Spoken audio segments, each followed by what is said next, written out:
and it's all the way up on 100, but I'm not getting any sound. Okay, Senator, we're going to go ahead and go into a short recess and see if we can get BPS to take care of you, okay? Let's go to a recess at the call of the chair.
Yes, please stand by. All right, we are unmuted and you are good to go. Okay, Madam Secretary, we are back on the record. And would you please just call the roll one more time for us? Senator Brooks, Here. Senator Hammond, Still here. Senator Pickard, Still here. Senator Spearman, Here. Chair Harris. Here, there are 5 members present. We have a quorum. Just a friendly reminder, please be courteous and respectful with others during this meeting, even if you disagree with another person's position. And for those participating on Zoom, please be sure to mute your microphone when you are not speaking. The first item on our agenda today is a presentation on the state climate strategy. We have with us the Department of Conservation and Natural Resources, as well as the Governor's Office of Energy. I believe we should have Bradley Crowell, Director of the Department of Conservation and Natural Resources, Greg Lovato, Administrator of the Division of Environmental Protection, Kristin Averitt, I hope I said that correct, State Climate Policy Coordinator, and David Bobzien, Director of the Governor's Office of Energy. I will turn it all over to you all. Thank you, Chair Harris. Can you hear us okay? Great. It's Averitt. I'll do that for Dr. Averitt now. And yes, it's not easy. You got to learn it once and then you get it. So yes, thank you, Chair Harris and members of the committee. My name again is Bradley Krul. I'm the Director of the Nevada Department of Conservation and Natural Resources. We appreciate you convening this important hearing today to discuss the climate goals, Nevada's climate goals, challenges, and opportunities, and specifically to present to you the highlights from Nevada's first state climate strategy. I'm joined today by my colleagues, David Bobzien, Director of the Governor's Office of Energy, Dr. Kristin Averitt, who is serving as Nevada's first climate coordinator, and I'm also joined today by Greg Lovato, the Administrator of the Nevada Division of Environmental Protection. The state climate strategy that we're going to discuss today is designed to serve as a roadmap for the Nevada legislature, as well as local officials and stakeholders, to develop and implement new Nevada-specific policies and programs to reduce all forms of greenhouse gas emissions in Nevada in a strategic manner that will achieve 2 key objectives.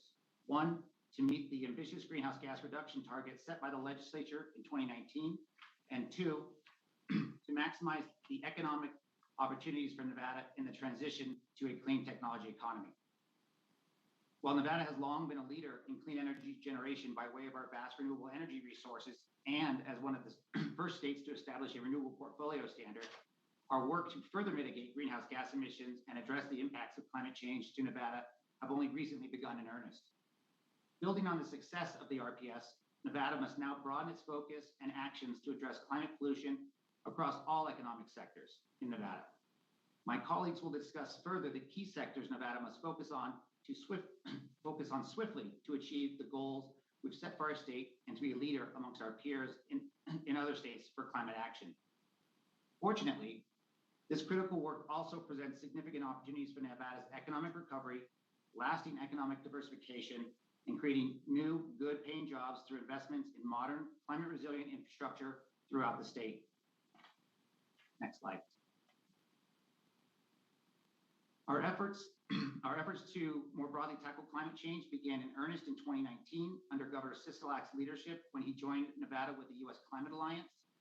The current membership of the alliance includes 25 states with both Democratic and Republican governors, representing over 50% of the U.S. population.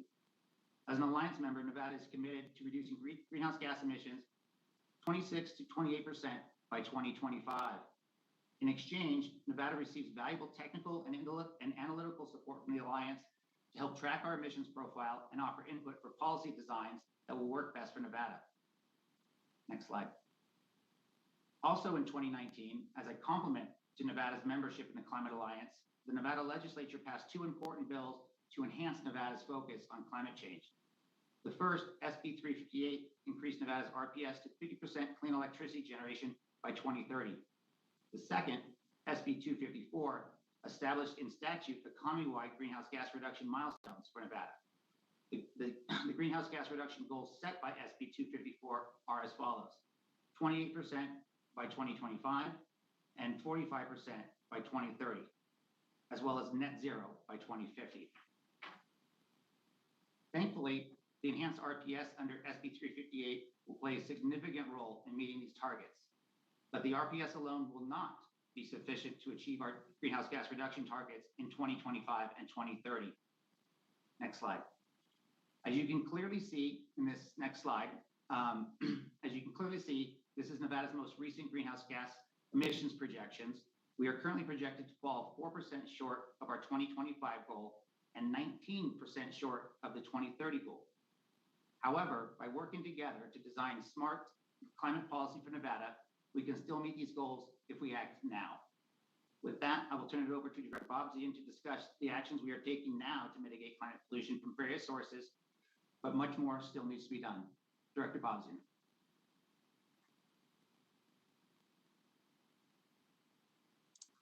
Thank you, Director Krul, and thank you, Madam Chair, members of the committee, for allowing me to spend some time with you this afternoon. David Bobsien, Director of the Governor's Office of Energy.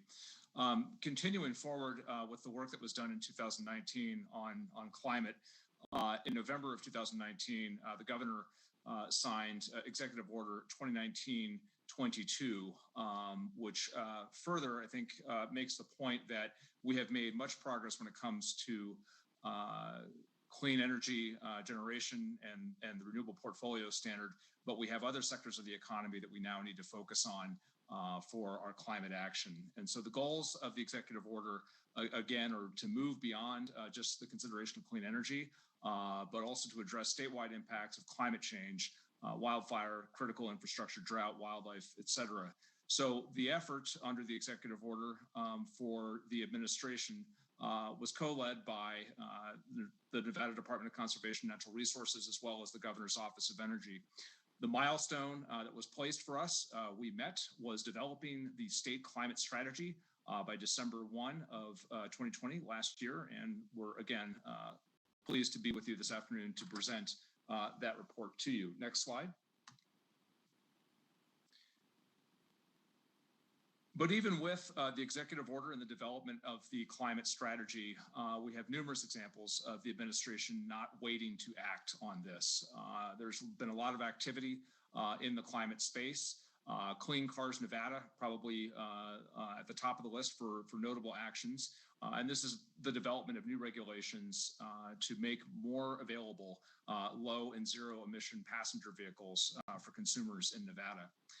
We have a lot of activity around the Volkswagen settlement and the funds derived from that. A lot of activity from Division of Environmental Protection for the replacement of diesel school buses, transit buses, and other vehicles.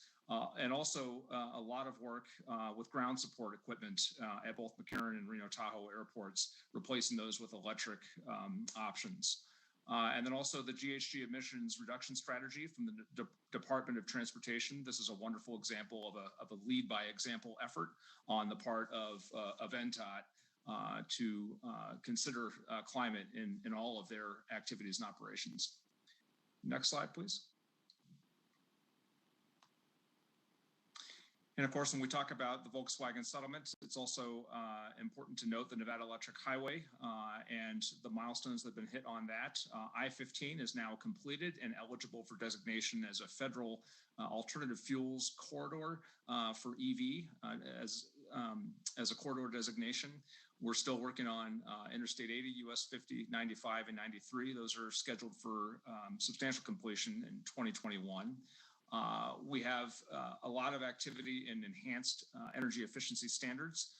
You may recall an assembly bill from last session that led Nevada to establishing new light bulb energy efficiency standards. The annual cost savings for average Nevada households comes out to $81. And also you'll see examples of, again, climate change and addressing climate change being handled at the individual agency level. Probably the best example is climate features front and center if you review the Public Utilities Commission of Nevada and their strategic report really puts climate change right at the front of the report. And with that, I'll go ahead and turn it over to Dr. Averitt, our state climate coordinator, who can present the strategy to you. So good afternoon, Kristin Averitt for the record, and thank you, Chair Harris, for the opportunity to present on the climate strategy a bit today. So as Director Bobzien pointed out, we are already seeing a tremendous amount of action around climate across the entire state. And with the recognition of the need to tie all of this action together and have a home for climate as we move forward, Governor Sisolak launched his Nevada Climate Initiative in August of 2020. Its mission to ensure a healthy, vibrant, climate resilient future for all Nevadans. With this in mind, when we designed the climate strategy, we wanted to ensure that it provides the scaffolding around which the entire state of Nevada climate initiative can be built. The strategy is about laying the foundation for the broader initiative and really creating a legacy of climate action for our state. So there are three overarching goals for the state climate strategy. The first, to provide a framework for reducing Nevada's greenhouse gas emissions across all economic sectors. The second, lay the groundwork for climate adaptation and resilience. That is, how are we going to deal with the impacts of climate change that are baked into our system? And then third, to establish a structure for continued ongoing climate action across the state. Now, in order to build the strategy and meet the broad scope of the executive order, we set up 10 different working groups focused on different aspects of climate change. These teams included 56 individuals representing 15 state agencies, including our 3 research institutions within NSHE, and we were particularly proud that we were able to involve 6 students in the crafting of the climate strategy. Working with stakeholders was, of course, another very important component in building the strategy. Beyond one-on-one meetings, small group briefings, and the seminar presentations that we had the opportunity to give, we had 2 key stakeholder engagement activities. The first was a scientific survey that was developed by UNLV faculty, where we asked Nevadans about what they care about as it relates to climate change. And then the second was a series of listening sessions focused on different climate topics. And these listening sessions, these were convened by representatives from different state agencies, but they were not about us presenting to the public. It was about hearing from Nevadans. So in this spirit, at every listening session, we accommodated every request for public comment. And we do have archives of these, should you be interested, on our website at climateaction.nv.gov. So on to the strategy itself. We did release the strategy to the public on December 1st on our website, and you can find it at climatestrategy.nv.gov. And we released this document in a web format, and we did this for 2 primary reasons. The first is that we wanted it to be approachable. Given the scope of the executive order, the strategy is necessarily quite comprehensive, and there is a lot of material.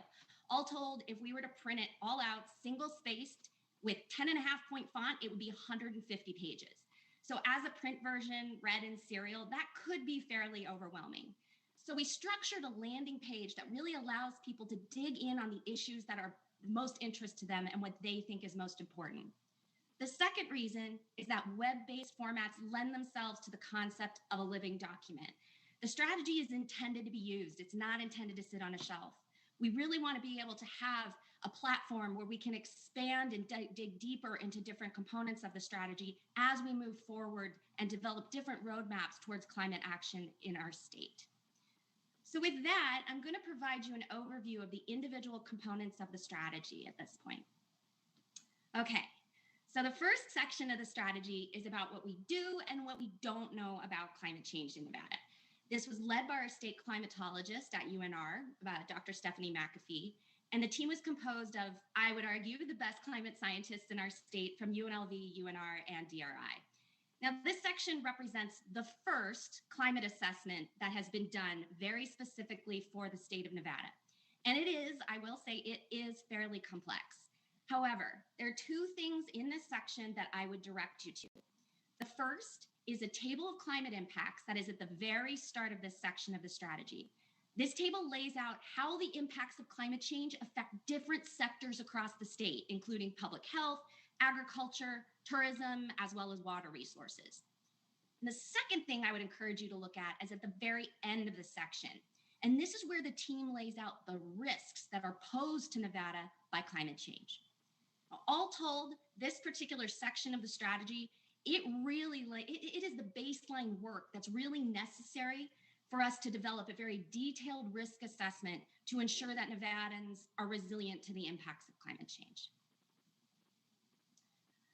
So the next section of the strategy is about what Nevadans think, and it includes the initial results from that scientific survey about climate that was conducted by UNLV. And the key takeaway here is that Nevadans they're concerned about climate change. The initial results show that over 75% of those who responded to the survey are very concerned about the climate, and the issue that they're most concerned about is drought. There are many other insights to be gleaned from the climate survey, and I recently had a discussion with Professor Bloomfield from UNLV who led the study, and she indicated that they will have additional results shortly that we will be able to share. So next, I'm going to dive into what really is the centerpiece of this iteration of the strategy, our mitigation policy analysis. And what we did here was we developed a framework that would help policymakers, help all of you, to effectively shape climate solutions that work for Nevada. Then we applied this framework to very specific climate mitigation policies. Now, the first question that we're always asked is, how did we select the policies that we included in the climate strategy? Where did they come from? Well, if you recall, per SB 254, the NDEP greenhouse gas inventory is required to include a catalog of potential policies that could be implemented in our state to help us achieve our emissions reduction targets. So all of the mitigation-focused policies that are included in the strategy, they were drawn directly from the policy catalog that was included in the 2019 iteration of the NDEP greenhouse gas inventory.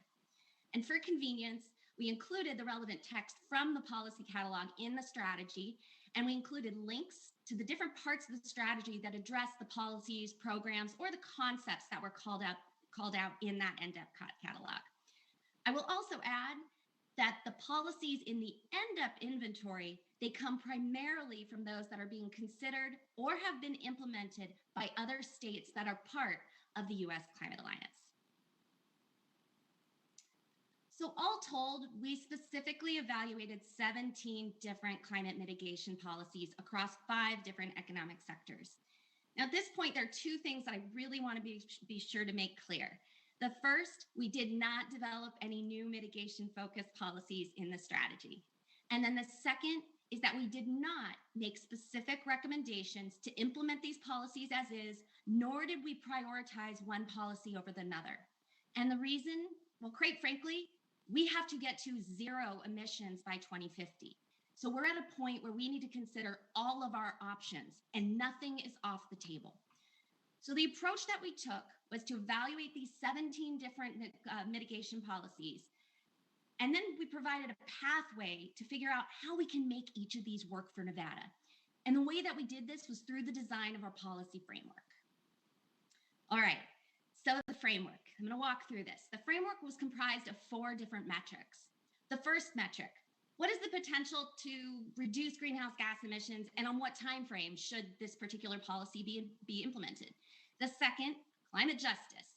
What impacts might the policy have on low-income households, communities of color, indigenous populations, and other marginalized communities? Do we know? And is there the opportunity for a net benefit for these historically marginalized communities? Third, budget.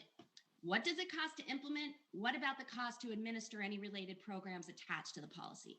And then the fourth metric, implementation feasibility. This is about legal barriers to decarbonization.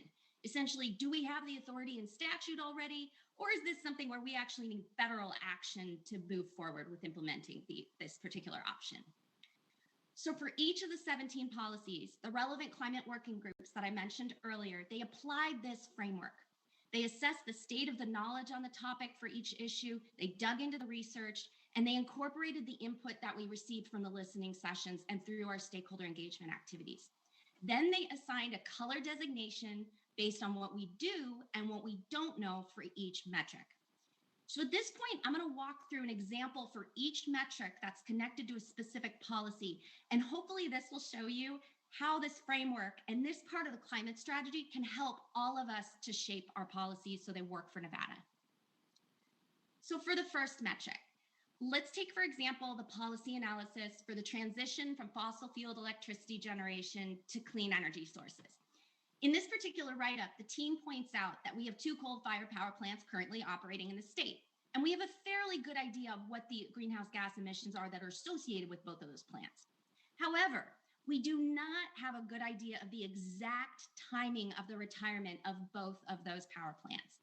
Consequently, we're really not sure whether or not these retirements could help us meet our 2025 and 2030 emissions reduction targets. So the working group team, they assigned not the dark green, but they assigned a green designation for this particular metric. Now, the point here is that just because this wasn't assigned a dark green, this doesn't mean that a policy can't be implemented. What we're doing is we're highlighting an issue that needs attention in the development of a policy. In this particular case, we're pointing out that if we're going to use the transition from coal-fired generation to clean sources to meet our near-term goals, there may need to be guardrails in place that would direct the timing of those retirements. So now let's consider the climate justice metric. And in this one, we're looking at the analysis of the transition from residential and commercial use of natural gas. Now, in this case, research clearly shows that the use of indoor gas appliances, and very specifically gas ovens, can compromise indoor air quality. And children are actually particularly vulnerable to this. Those children that are living in homes with gas stoves and gas ovens are 42% more likely to have asthma than children that don't. And so this transition could have very clear positive health outcomes. On the other hand, we heard from Nevadans loud and clear through our stakeholder engagement concerns about the costs associated with replacing natural gas appliances, as well as concerns about, hey, I don't have access to electricity, so I rely on natural gas. So clearly, there are issues that require discussion and balance, as we necessarily must transition from natural gas in order to meet our net zero 2050 target. With the economic metric, we took a slightly different approach. We actually looked at the investments that other states are making to support implementation and administration of similar policies. In other words, what kind of appropriations were states making? How many FTEs are necessary? What does it really take in terms of state investment to make these policies happen? In this particular example, we show an estimate of the number of FTEs in states that are implementing or have implemented clean car standards. So this gives us an idea of what kind of investments might be required to support similar policies should they be adopted here in Nevada. And then finally, implementation feasibility. I will say that the content for this particular metric across all of the policies was led by the Attorney General's office and by faculty and students from the UNLV Boyd Law School. And the idea with this metric is to lay out a possible roadmap for implementing a policy. In this particular example related to energy audits, the team laid out where the authority to make this happen should exist and provided a fairly clear path forward that in this case would likely require legislation in order to enact. So hopefully this overview of our policy framework and just walking through these 4 metrics, hopefully this illustrates how this section can help all of you, this committee, and policymakers really to shape climate policies so that they'll work for our state. So moving on to the next section of the strategy, complex challenges for Nevada. Right now, we're faced with the need to reduce and completely ameliorate greenhouse gas emissions. We also need to prepare and plan for more frequent reconciling environmental justice issues. Tackling climate change is complicated. It is not straightforward. I mean, if it was easy, we would have solved it already. But finding solutions is not necessary. It's not insurmountable. We can do it. So our approach to this section was to lay bare all of the issues at play within 4 key themes that are focused on the need for economy-wide greenhouse gas emissions reductions: transportation transformation, transmission planning and grid modernization, urban planning and green buildings, and land use, natural and working lands. Now, by laying out all the complexities, which we do in this section of the strategy, and then acknowledging all the stakeholder concerns, This allows us to identify who is invested in these issues, who's impacted, who has the authority and who has the influence to affect change. And this is what helps us to define who needs to be at the table to come up with solutions. Because oftentimes people might not realize that what they're doing can have an impact on climate action. And we need to make sure that they're at the table at the start. And an important point that we also try to make in this section is that climate mitigation, that is reducing greenhouse gases, is not mutually exclusive with respect to climate adaptation. That is dealing with the impacts of climate change. Treating these separately gives a distorted perspective that does not consider the entire portfolio of risk. So for example, most of these big issues that we just laid out, large-scale mitigation actions, they involve significant financial investments to retool or deploy new infrastructure around, say, mass transit, highways, new development, or anything, of course, related to energy infrastructure. But this infrastructure itself may be vulnerable to natural hazards, which are, in many cases, becoming more frequent, more intense, and more unpredictable. So to manage future risk in planning, we must integrate the medium and long-term vulnerabilities to infrastructure that are posed by an increasingly volatile environmental conditions. Finally, in this section, we can't pretend that a single action is going to solve climate change. And it won't just be federal action alone or state action that will provide the solutions. We need to develop a catalog of, policies, programs, plans that are coordinated and harmonized across different levels of governance. Only then are we going to be able to optimize our investments in climate action and truly make sure that we get to zero before 2050. And this segues nicely into the next section of the strategy, which is focused on monitoring, modeling, and managing greenhouse gas emissions. My top line summary of this section is you can't manage what you can't count. And so, of course, we're all aware that NDEP has its own greenhouse gas inventory and own platform for developing this inventory. However, there's a relatively long list of entities across the state who are developing or have already adopted their own greenhouse gas inventory process. So similar to the point that I just described in the complex challenges section about the need to harmonize our policies, we also need to coordinate in our accounting. Right now, for example, Clark County could implement a policy that's geared towards reducing greenhouse gas emissions, and it might be captured in their inventory. But because of the differences in accounting, modeling, or even data availability, at the state level, we might not capture those reductions that are a consequence of implementing that specific policy. And now this is not a bean counting issue. This is not just about the state wanting to take credit or anything for every action that everybody is taking. This is important for projecting the impact of a policy on greenhouse gas emissions.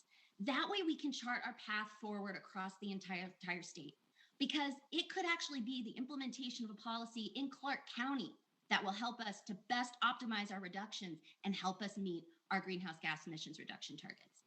So for this reason, we need a greenhouse gas inventory framework that's integrated across the state, incorporates up-to-date Nevada-specific data, and is in sync with existing planning cycles.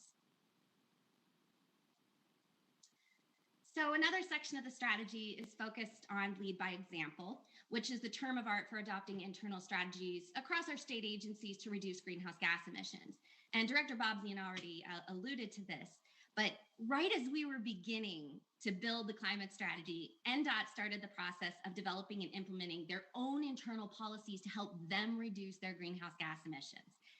NDOT made a significant contribution to the climate strategy in that they documented their process. And the result is a roadmap that any other agency can pick up and adopt for their own use to develop their own internal policies that will help them to maximize their reductions in, maximize reductions in their greenhouse gas emissions. Next, the next section, this is where we address the economics of climate action. Now, a few minutes ago, I described how when we analyze the individual climate policies, that we described how other states are making investments.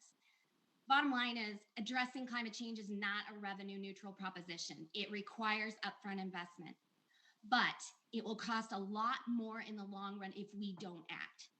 In this section of the strategy, we conducted an analysis using what's termed the social cost of carbon. and this allowed us to estimate the avoided costs of meeting our greenhouse gas emissions reduction targets.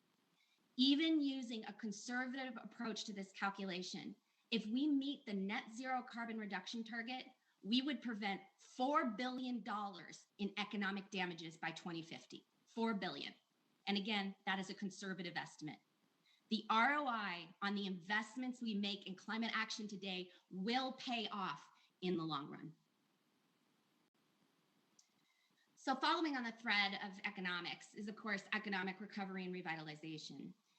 The takeaway from this section, Nevada can and should ensure that climate action is part of the state's economic recovery, resilience, and job growth efforts, and that it really becomes hardwired into the state's economic development plans. This section was really framed around 3 pillars. The first, and this is to quote the US Climate Assessment, climate change is expected to cause substantial net damage to the US economy. Between 1980 and 2017, climate change actually cost the US economy over $1.2 trillion. And a significant contributor to these costs are the increasing number of extreme climate disasters that have been occurring across our nation. The massive rain and snowstorms in the West that we just experienced, $51 billion over the last 40 years. The 2012 to 2015 drought, that cost us $55.7 billion. But we can prepare and ensure the resilience of our economy. And one way that we can do this is the focus of the second pillar. It's about climate-friendly jobs. We have tremendous opportunities in our state to amplify job creation, be it through clean energy tech, transportation, or water conservation. Nevada can demonstrate how to mobilize a climate-friendly economy across many different sectors. And then finally, workforce development, training, and education. Our NSHE institutions, and very specifically the community colleges, they can support building a workforce skill set for emerging industries. And our research institutions can contribute further through R&D and innovation that is directly connected with the state's climate action goals. And this brings me to the last section of the strategy, which is about climate governance. And I would argue that this is probably the most important section of the strategy. If Nevada is going to be positioned to respond to climate change, a robust climate governance structure needs to be established. So based on the positive experiences of other states, as well as insights from scientific research, there are 6 guiding principles that should be adhered to when developing a climate-focused organizational structure. The first, intergovernmental and interagency coordination. This is a theme that is really, it's stitched throughout the entire strategy. We need to be working together in order to tackle the challenges of climate change. The second, stakeholder and community engagement. We must have people at the table from the start. And I just have to emphasize very specifically that ensuring that our communities are at the table at the beginning of discussions is particularly important for reconciling environmental justice issues. The third, science-based climate assessment. As the science of climate change evolves and we learn more, our risks and vulnerabilities will also change. So it's critical that decision makers are provided with the best available science, technology, and engineering insights, so that way this information can be considered in developing sound public policy. Adaptive governance.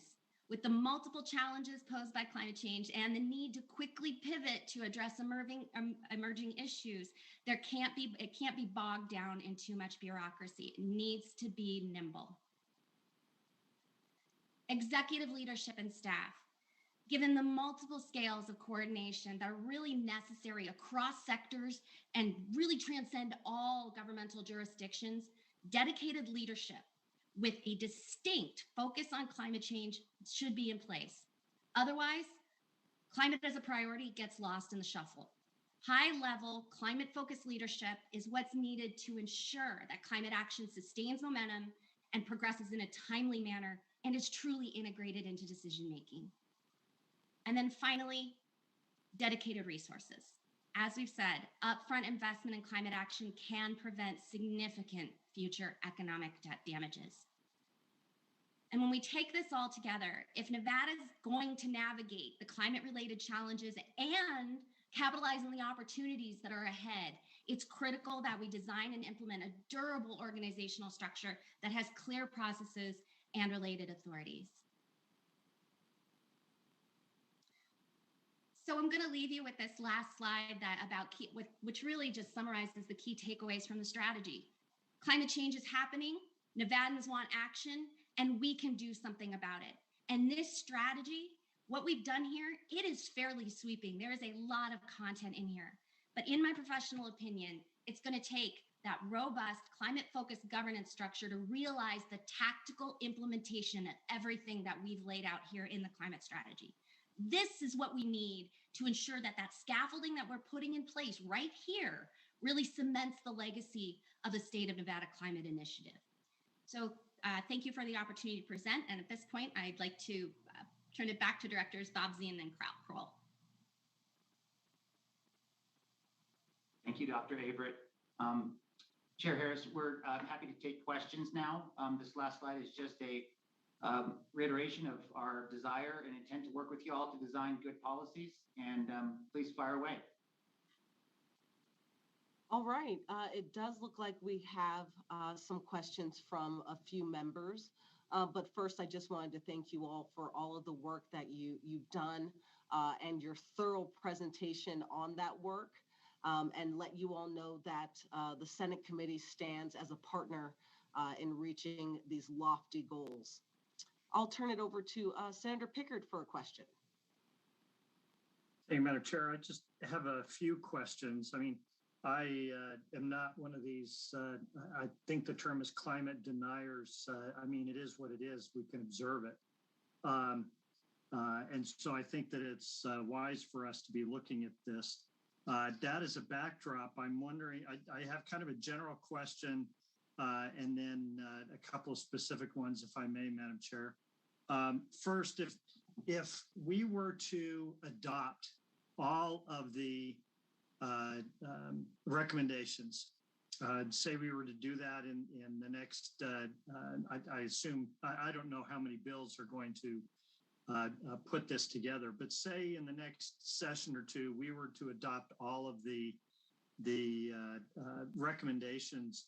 Do we know how much this will improve the climate in Nevada? Are these things going to accumulate, and are they cumulative and substantial enough that we're going to see a noticeable change? Or are we assuming that these are part of a more global effort and assume that everyone else in the world is doing the same thing before we see any measurable improvements? Senator Pickard, this is Krul, Director, Nevada Department of Conservation and Natural Resources. I'll take first shot at that, and my colleagues will likely add on. So the strategy is not intended to be a set of recommendations for adoption in whole. It's supposed to be a roadmap for adoption of policies at the right time to meet the targets that are in front of us. Now, if you look at the near-term challenges we have in front of us to meet our 2025 goals and 2030 goals, we really need to focus heavily on electrifying the transportation sector, in improving the efficiency of our residential and commercial buildings, and lowering industrial emissions from industrial processes, largely the result of the use of HFCs. And I'm happy to have Greg Lovato, our administrator of NDP, go into those sectors more if you'd like more background. But in the near term, the legislature, if we focus on those areas, that will allow us to meet our near-term goals. We want to be smart as we look at our emissions profile to choose the sectors that need to be addressed most. The energy generation sector is going down because of the RPS, whereas the transportation sector, efficiency, industrial emissions are projected to continue going up under current policies. Contrast that with things like agricultural emissions.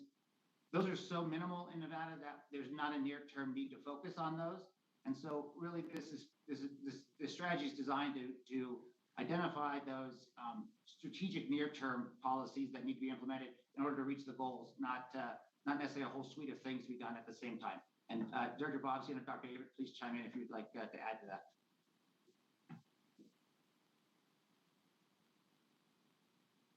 All right. Well, since they're not jumping in, let me just ask a broader question, and maybe this will help fill some gaps. But when we talk about zero emissions, I was assuming we're not talking about zero emissions across all different sectors. I'm thinking more just, the industrial transportation. I can't imagine we could ever get to zero total emissions, because that would drive things like agriculture out of the state. I mean, it's impossible to get to zero agricultural emissions as long as we have live animals that we're dealing with. So when we talk about zero emissions, what are we actually talking about? Is that a true zero, or is that relative to some standard? Dr. Averitt, you want to jump in on this and explain net zero and that dynamic? Thank you. So yes, Kristin Averitt for the record. So, kind of getting back to your prior question, I'm sorry I didn't jump in quickly enough, but to answer that as well as this one. In terms of if we were to implement every single one of those strategy or the 17 policies that we described, it would really depend on how those policies are actually designed, that in terms of what kind of emissions reduction would be achieved. But one thing we don't have in this state is we don't have access to all the data that we need to be able to appropriately catalog what kind of emissions reduction could be achieved if we were to implement all of those policies. We just don't have the data available at this point to do that. That said, tying into your next question about net zero, it is net zero. And there are opportunities in the sense that land use practices, for example, our forests and our landscape, they naturally sequester or they hold carbon. And so there's an opportunity through land use practices and really partnerships with agriculture, actually, to really help to maintain that carbon there that would offset perhaps a marginal carbon emissions. That said, zero is zero. And what's happening right now is we are adding carbon into the atmosphere faster than we can take it out. And until we get to that point where on balance, we're not pumping as much into the atmosphere as is being taken out, we will continue to realize the problematic impacts of climate change. So we really globally have to get to zero as soon as we can. Sure, and I appreciate the distinction, because net zero is very different from true zero. We can't get to true zero. We have to kill all life on the planet if we get to true zero, because anybody that breathes is expending or expelling carbon dioxide, right? And I'm not trying, I know that I'm being a little extreme here, but that's the distinction I wanted to make sure that we're clear, because I think people miss that. Let me, Madam Chair, if I could just have one more follow-up. And that has to do with the standards that we're using when we get to net zero, particularly as we're talking about the portfolio standard.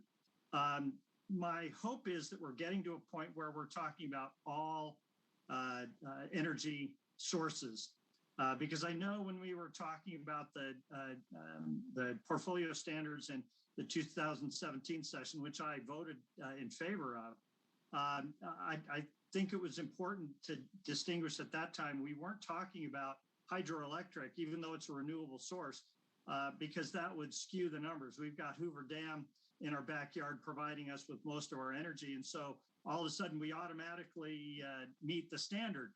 And I know that that wasn't the intent, but when we talk about this as well, I almost said global, but as a statewide solution, are we going to be looking at all of the sources, or just the chosen select few that we're focusing on and excluding things like the existing geothermal and hydroelectric sources? Is it an all hands on deck, all sources considered, or is this policy discussion about promoting certain others to the exclusion of the existing?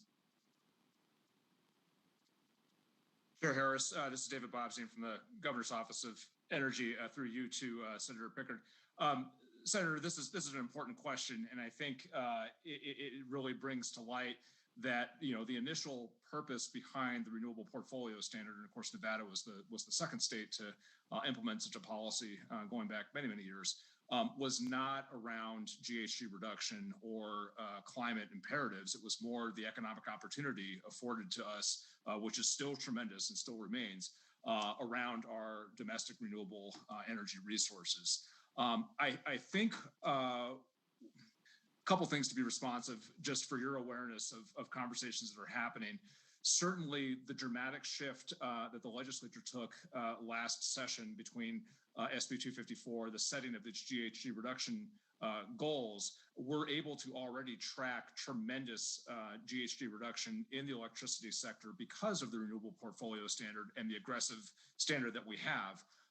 But going forward, once we get past the 50% RPS and once we get to more of a measurement of can we get to a totally clean grid, these questions of what gets counted and how are going to become important. I think two things to watch. Nevada, along with a number of other Western states, and we're talking red states and blue states, there's an active regional conversation between energy offices, energy advisors at the state level, along with utilities, in acknowledgement that we have some differences between the states and also between different utilities that have their own sort of net zero targets as to how to harmonize all of those policies to make sure to eventually get us to a place where we have a common understanding of what the standard should be when it comes to electricity generation. I think that this is also going to become a very important conversation now that we're seeing federal interest in a clean energy standard of some sort. And so, I think Nevada is in a very good place when it comes to this. But and looking ahead into the future, these will be important conversations. All right, but the question was, are we going to be counting the existing things like hydroelectric in this total equation? And so I think your answer was yes.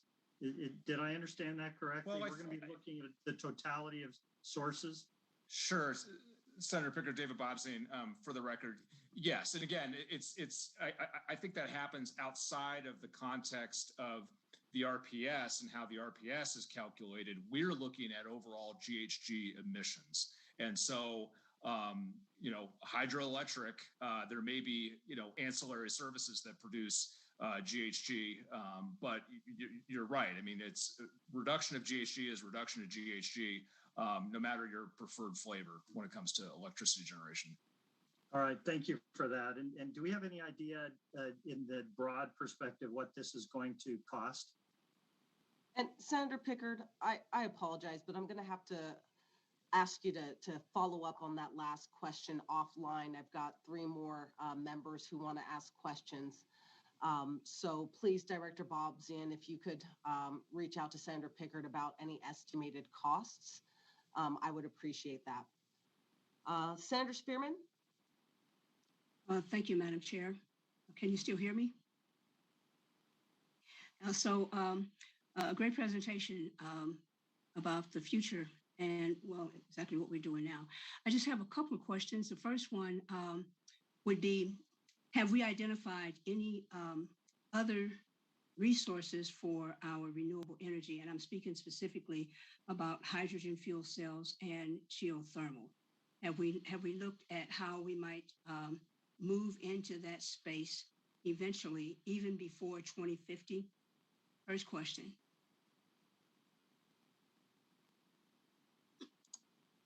Chair Harris, David Bobzien for the record, through you to Senator Spearman.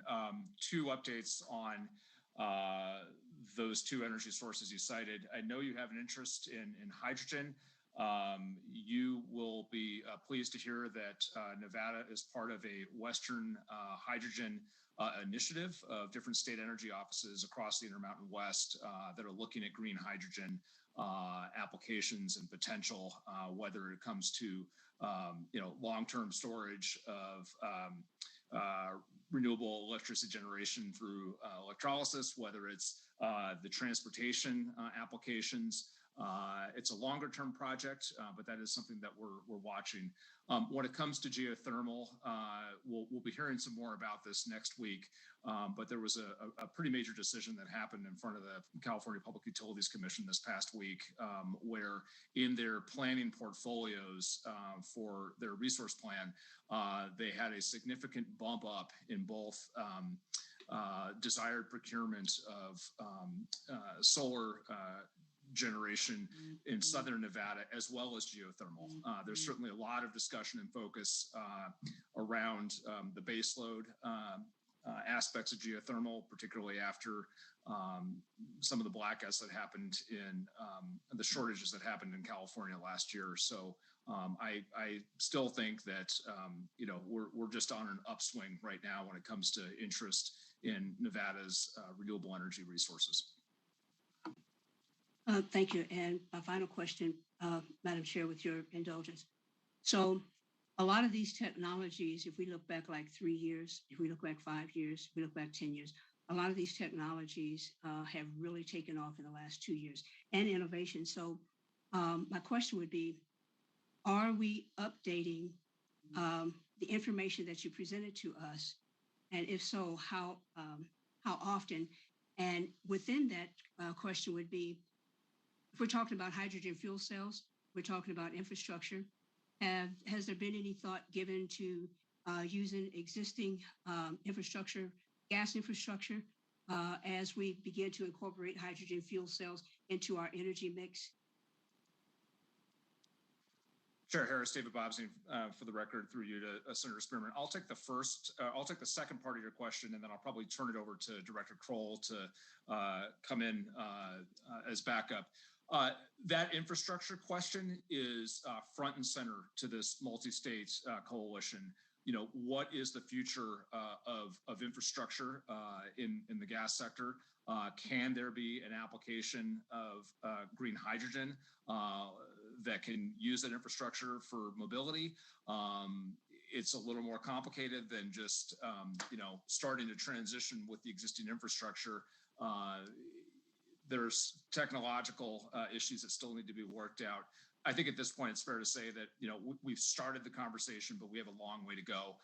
But that is a long-term focus is how can across the West green hydrogen take on a larger role in our energy mix, in our clean energy mix. And Chair Harris, to Senator Spearman, I'm going to let Greg Lovato take the first part of that question. Greg? Thank you, Senator Spearman, Greg Lovato, NDP Administrator. So I think you raise a good point about evolving technology and how we can appropriately capture that in the future to make sure that our projections of emissions reductions accurately reflect advances in technology. Unfortunately, that is one limitation of our inventory right now. It has some static assumptions about policies, as well, current policies, as well as technology.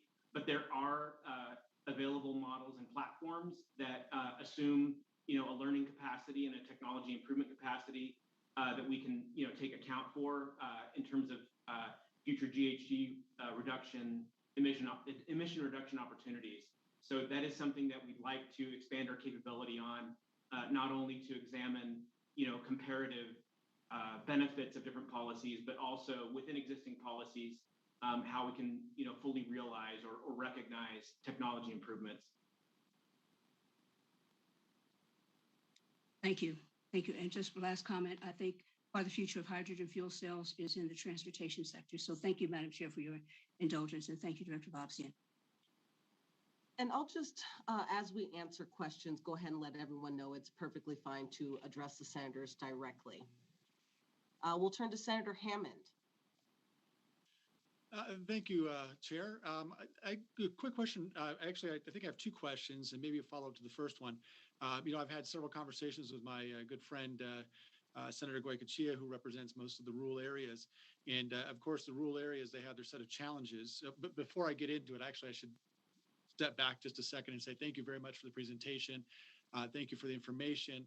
I, as a young child of the 70s and 80s, I grew up in the gas shortages and all the energy crisis that we went through. And I think that we've we're well overdue for trying to change how we do things in this country and getting off of fossil fuels. I'm also one who's a little bit more, trying to figure out how do you do it and how do you do it, fast enough, but not too fast that you're hurting those that you're trying to help.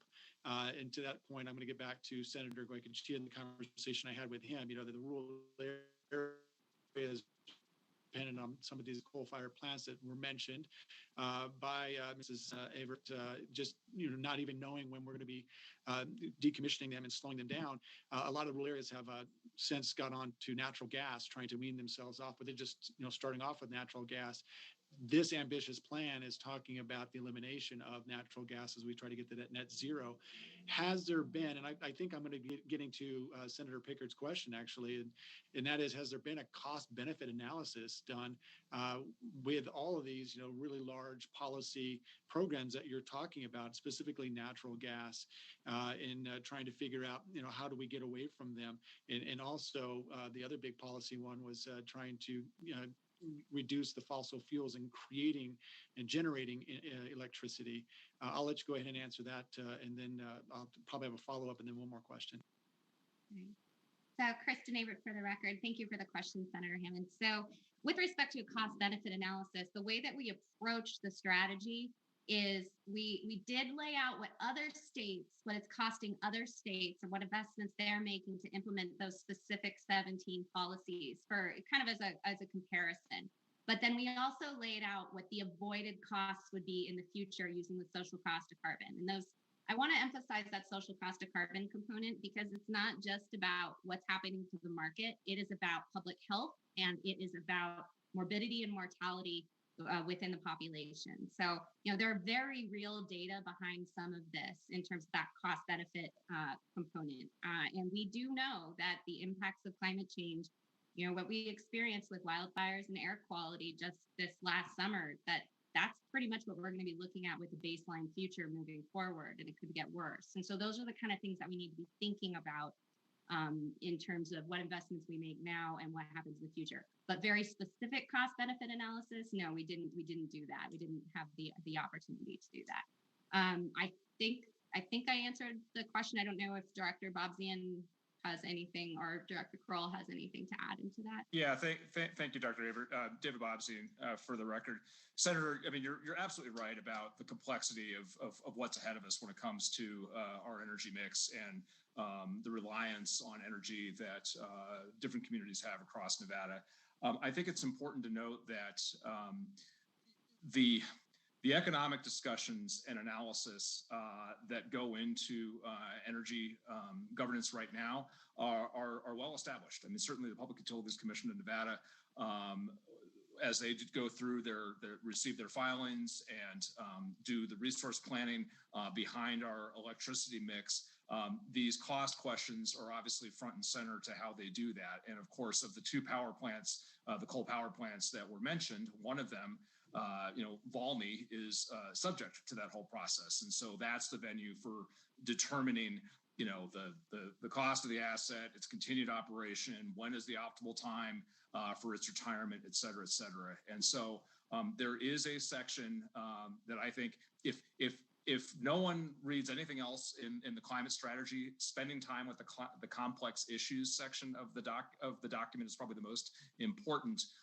We have a whole section on the need for a transition from natural gas. We don't use the term elimination. We're not talking about ripping up people's gas lines. What we're talking about is this long-term transition and focus. And in fact, there is discussion of what should be considered in terms of how do you do the analysis, the cost-benefit analysis, to determine the future of the assets, the future investments that may or may not be taken to get us to that point, all while having the sensitivities for ratepayers across the state. So I hope that's a little clearer of a response in terms of the energy mix questions that I think you're very right to focus on.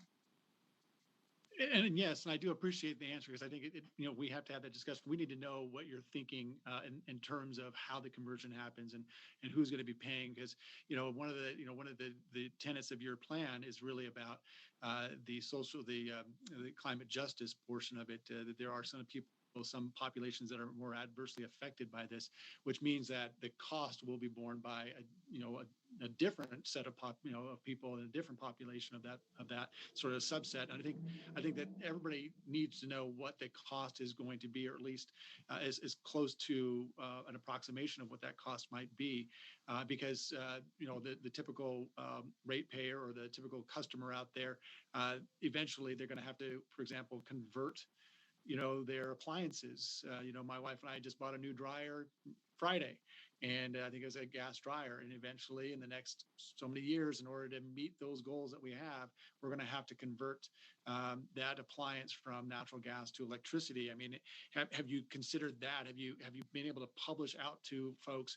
This is what we're talking about as we transition, as you put it, transition from this to that. Because I think the goals are admirable, and I think we need to get there. I just don't know if we're too lofty, too quick, too fast in trying to mitigate the high cost. If there is a high cost, I think people need to know what that cost is going to be. So again, if you can answer those two, that one question. Yeah, no, absolutely, Senator. I think it's important, again, David Bobzien for the record. I think it's important, again, that we reiterate that the strategy was not intended to be a list of BDRs that you just plug into a session and away you go and you've solved the climate problem. We know that this is a long-term discussion. We know that this is going to require more information. And I think policymakers in particular are in a complex environment right now where they're trying to figure out, okay, when do I have enough information to direct action on these various fronts? And I would say, particularly on the gas side of it, we have available to us, policymakers have available to them, existing models and analytical frameworks for making these sorts of long-term decisions, right? So if it's the Public Utilities Commission and the electricity sector is directed to meet some policy goals, they have the analytics, the tools, the understanding of the economics, the understanding on customers and the rate base as to how and when to time those various milestones along the transition. So, all these questions of replacement of appliances, future infrastructure development, I don't think you're going to get okay, here's the complete, next 20-year plan. Legislature, what do you think? Can you endorse this or not? I think it's steps to take along the way, and you task the Public Utilities Commission and others to figure out the details for it. And the opportunity here is to start the transition and start to put in place the guiding policies to get us there. Because you're absolutely right. I mean, all these things are very complicated, but there are also regrets if you don't start soon enough, or if you make additional decisions or investments along the way, you may find yourself in a more difficult position later on to make up the distance that you need to cover. Madam Chair, if I may, or Senator Hammond, if I may just very briefly add on to that and speak a little bit more, just direct to you, and Brad Krul for the record.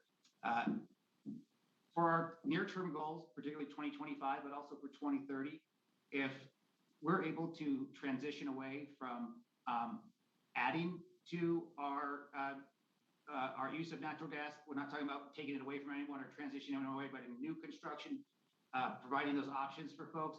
If we're able to start transitioning effectively away from adding new natural gas in a sensitive way for the gas companies and consumers, we'll get to those goals in the near term, in the 5 and 10 year range. Beyond that, there is a transition for existing that's going to have to start to come into play. But in the near term, we're really talking about moving away from expanding those the use of gas and energy inputs that have greenhouse gas emissions.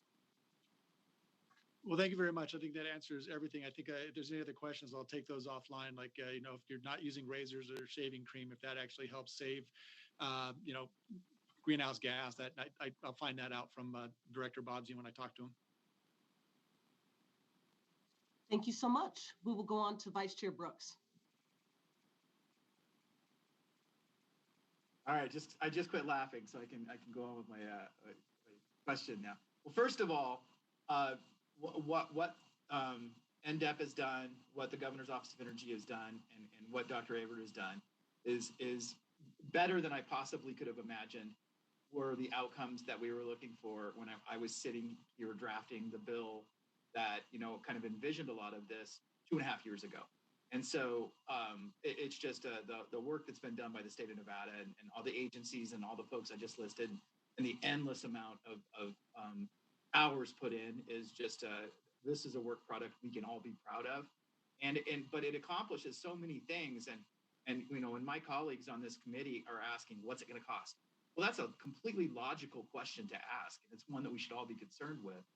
And what this climate plan has done is created the steps that need to happen.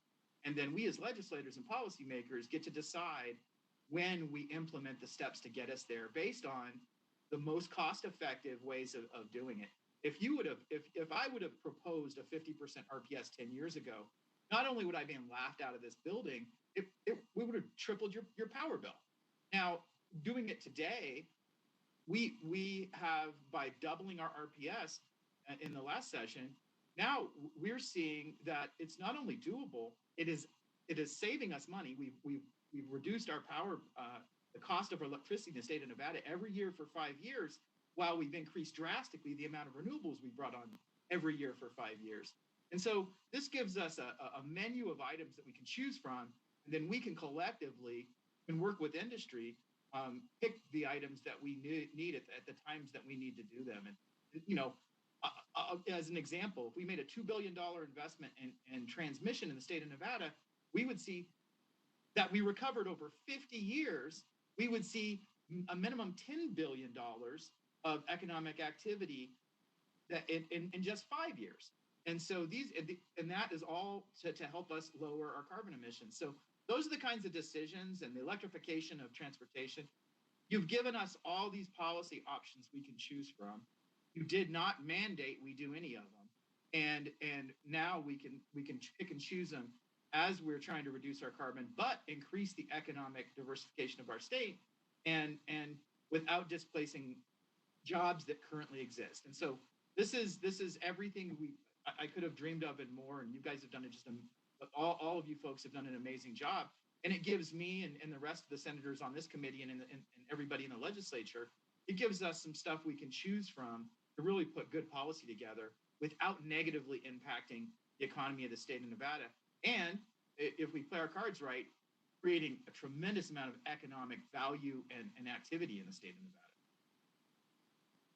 Nevada. And just to answer Senator Pickard's earlier question, zero carbon energy of any sort, including hydro, is part of the current RPS. And that is because we're moving towards a zero carbon type of energy as opposed to incentivizing and encouraging a particular type of energy. And so we get very little of our energy in the state of Nevada from Hoover Dam, believe it or not. But all of it that we do get goes towards that RPS.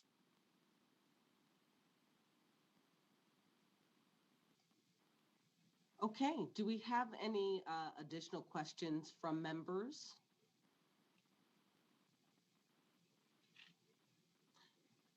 Not seeing any, so I will let you all go. And again, thank you so much for the thorough presentation.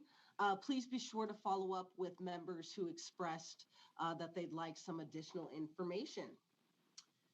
We will go ahead now and turn to the next item on our agenda, which is a work session on SB 17, which revises provisions governing motor vehicles. I'll turn it over to our policy analyst, Ms. Scully, for a short reminder of what that bill was about.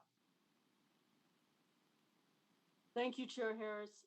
Senate Bill 17 was heard by this committee on February 8th. It was presented by the Department of Motor Vehicles. You'll recall that this bill primarily addressed driving schools and updated statutes by removing the requirement that driving schools have a physical bricks and mortar office. It also required and clarified the production of records upon the request of the Department of Motor Vehicles, and it set 3 years as the retention period for records. The measure also granted DMV some discretionary authority to renew instruction permits under certain circumstances. There were no amendments proposed and there was no fiscal impact of this bill. Thank you. All right, thank you so much. At this time, I'll entertain a motion on SB 17. What is the committee's pleasure? So moved. Second. All right, I believe we have a motion from Senator Brooks and a second from Senator Pickard. Was that correct? Senator Hammond moved. We got a move from Senator Hammond and a second from Senator Pickard. Any discussion on the motion? Okay, since we're in this virtual world, we will be doing our votes by roll call. Secretary, will you please call the roll on this vote? Senator Brooks, Yes. Senator Hammond, Yes. Senator Pickard, Yes. Senator Spearman, Yes. Chair Harris, Yes, the motion carries. I will go ahead and assign the floor statement to Vice Chair Brooks. Moving right along, let's go ahead and open up the work session on SB 29. Ms. Scully. Thank you, Chair Harris. Senate Bill 29 was also heard by the committee on February 8th and presented by the Department of Motor Vehicles. This bill involved entering into contracts, appointing persons to act as agents of the DMV for the purpose of issuing salvage titles, and also the collection of the required statutory fees. The bill sets forth the qualifications and also gave the department the authority to conduct audits and investigations as it deems necessary. There were no amendments proposed. This bill will require a 2/3 vote on the Senate floor. 2 fiscal notes were received from the DMV and the Department of Public Safety, both of which showed 0 impact over the biennium. Thank you. All right, thank you. At this time, I will entertain a motion on Senate Bill 29. So moved.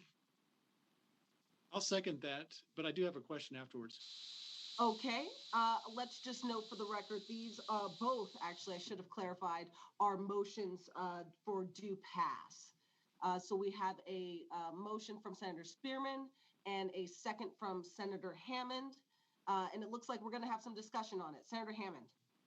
Actually, I don't want to redo the whole bill. I just had a real quick question, and maybe legal counsel, committee counsel can answer. This was, I'm trying to find the right section 2, subsection 3C.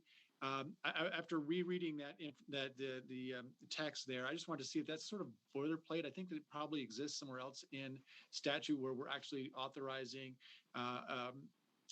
somebody from our state to go out there if there's an office. I would anticipate that we're talking about maybe Copart or something like that, and they may have a national office somewhere else that if you have to go investigate or take a look at it, that's kind of boilerplate.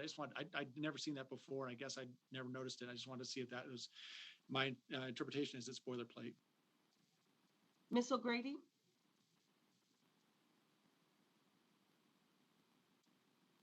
I'd have to do a quick search. I mean, I'm not sure if we've got that from somewhere else. If you just give me a second, I'll look. No need. We could take that later on. It was just, I was very curious. It has nothing to do with the bill. I support over the bill. I'll be voting yes on the bill. I just wanted to make sure I understood a little bit more of that language. I think it exists somewhere else. And if you'll just follow up with Senator Hammond with that research once you have it available, that would be much appreciated. All right. So looks like we have a motion on the floor. Madam Chair, I have a quick question, if I may. Sure.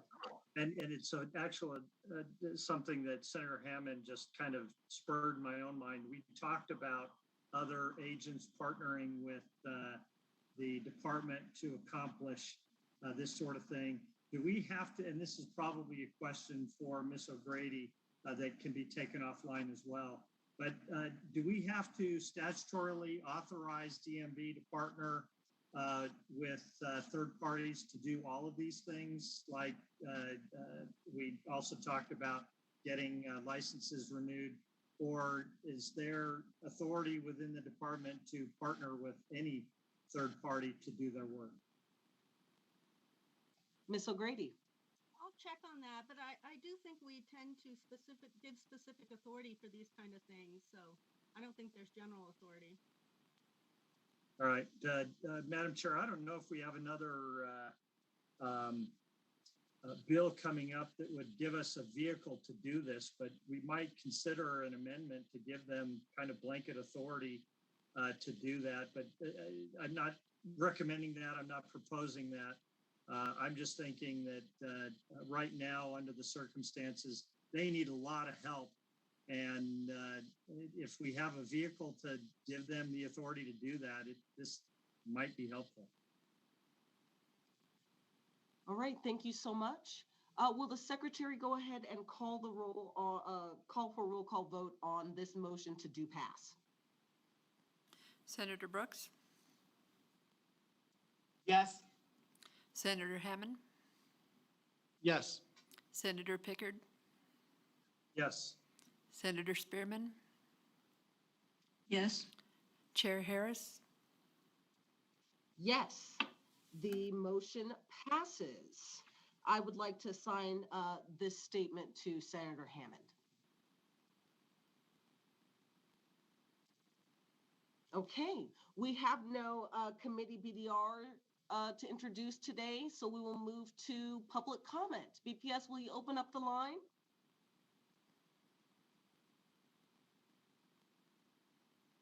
Good afternoon, callers. To make public comment, please press *9 now to enter the queue. Once again, to enter the queue for public comment, please press *9 now.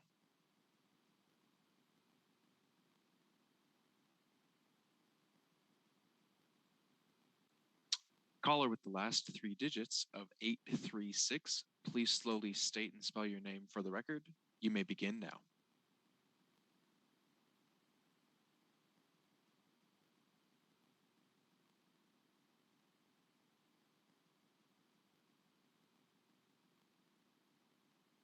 Once again, caller with the last 3 digits of 836, please slowly state and spell your name for the record. You may begin now. Good afternoon. My name is Jessica Ferrato, Jessica, F as in Frank, ERRA, T as in Tom, O, of Crowley and Ferrato Public Affairs, and today on behalf of Advanced Energy Economy. AEE is an industry association comprised of businesses dedicated to making the energy we use secure, clean, and affordable. We represent over 100 companies that include technologies such as energy efficiency, demand response, solar, wind, storage, electric vehicles, advanced metering infrastructure, transmission and distribution equipment, geothermal, hydropower, enabling software, among others. Used together, these technologies and services create and maintain a higher performing energy and transportation system, one that is reliable and resilient and diverse and cost effective, while also improving the availability and quality of customer facing services. AEE also represents large electricity consumers interested in increasing their purchases of affordable clean energy to power their operations in the state. I first want to applaud the governor and his administration and Senator Brooks for the ambitious undertaking that was the state climate strategy. The strategy identifies many critical policy priorities necessary to achieve Nevada's emissions reduction goals. AEE is particularly glad to see such an emphasis in the report on building and transportation electrification and regional power sector cooperation that will help Nevada reduce emissions while maintaining reliability and low-cost electricity. AEE members see huge economic development potential in the policies that the climate strategy lays out, which makes Nevada a top opportunity state for them to invest their resources, create new jobs, add to state and local tax revenues, and help consumers save money, be that through lower cost electricity generation, energy efficiency, and other demand side programs. They stand ready to invest and ready to help you shape these policies to ensure maximum economic benefits from the clean energy transition. These benefits aren't just theoretical. We've seen strong growth from these sectors in the past and fully expect them to drive economic recovery and diversification over the next few years and decades to come. The climate strategy policies allow Nevada to get ahead of the curve and reap the economic and job benefits sooner than later. Thank you for your time. Thank you to the governor's office and administrative staff. AWE looks forward to working with the legislature this session and beyond on climate strategy implementation. Thank you.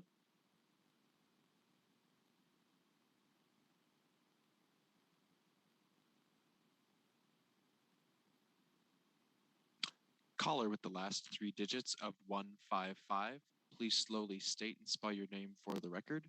You may begin now.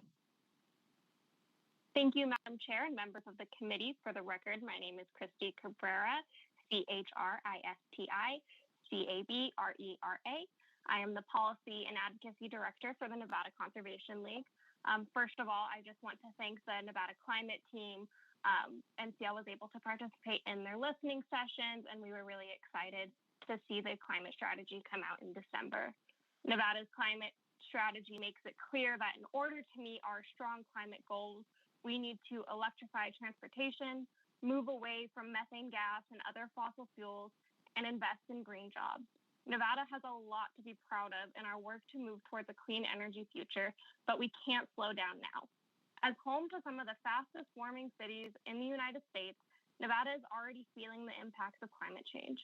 The Nevada Conservation League Education Fund recently released survey results that explore Nevadans' views on climate change and our state's response.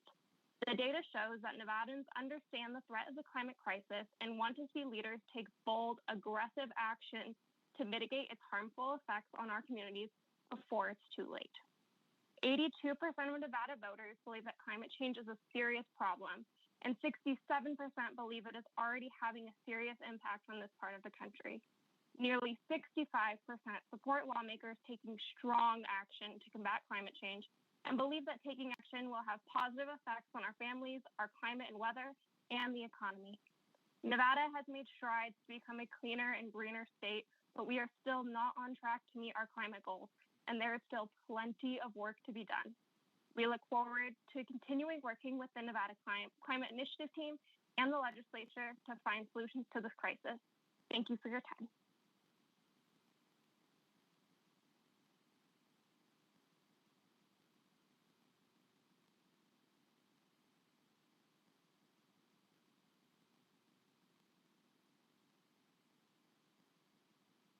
Will the caller with the last three digits of 822 please slowly state and spell your name for the record?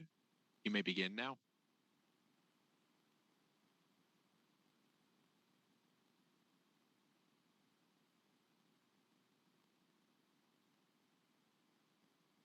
Once again, caller with the last three digits of 822, please slowly state and spell your name for the record.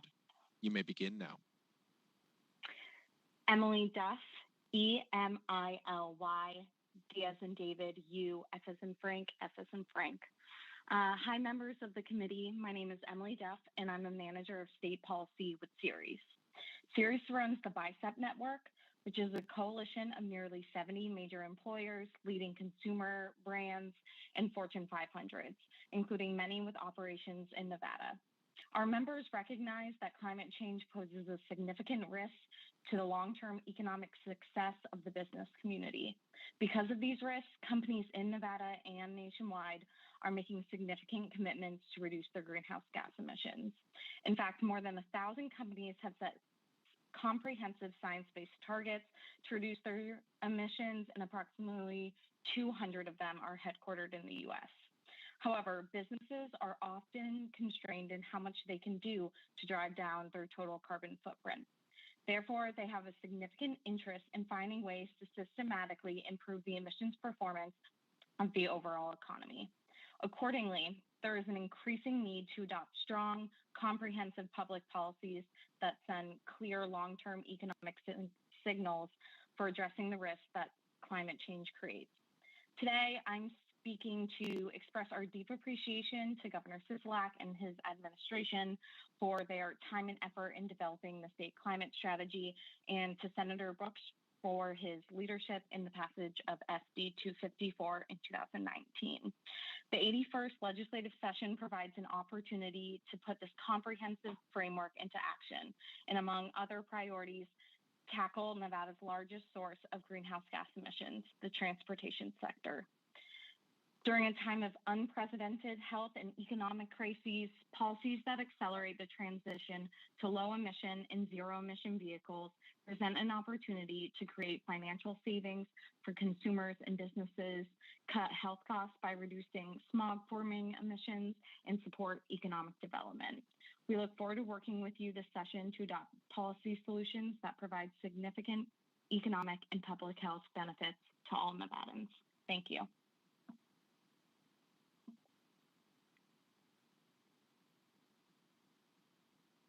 If there are any more callers wishing to give public comment, please press *9 now at this time.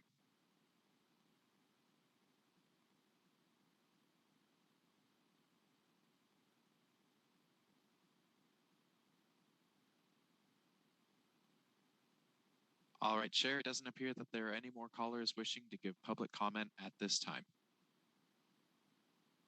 Okay, great.